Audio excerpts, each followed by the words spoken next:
देखें जी, ये तो बड़ा ज़ालिमाना, जबराना और मैं समझता हूँ हलाकू और चंगेज़ खान की रूहें जो हैं वो भी कांप उठी हैं जी। जिस हुकूमत में आप अपने निहत्ते पुरअमन पाकिस्तानियों पे सीधी गोलियां मारेंगे, उनको शहीद करेंगे, सैकड़ों की तादाद में अभी मिसिंग हैं, तो ये तो कोई अच्छा इम्पैक्ट नहीं पड़ा। इससे तो पाकिस्तान की यकजहती, पाकिस्तान की यगानगत जो है उस पर बहुत बड़ी दरार पड़ी है।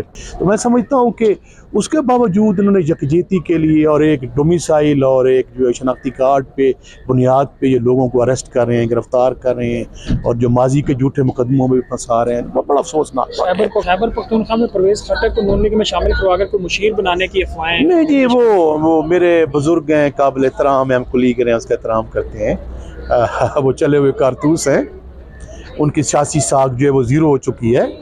अवाम जो है अब नया मैंडेट, वो दौर गए जो आप ड्राइंग रूम में बैठ के साजिशें करते थे और किसी को डरा के और धमका के जो है वो आप सियासत करते थे और बाजू मरोड़ के। बाजू तो मरोड़ सकते हैं, जुल्म भी कर सकते हैं, गोलियां भी चला सकती हैं, लेकिन अवाम की नज़र में आपके कोई वैल्यू नहीं है।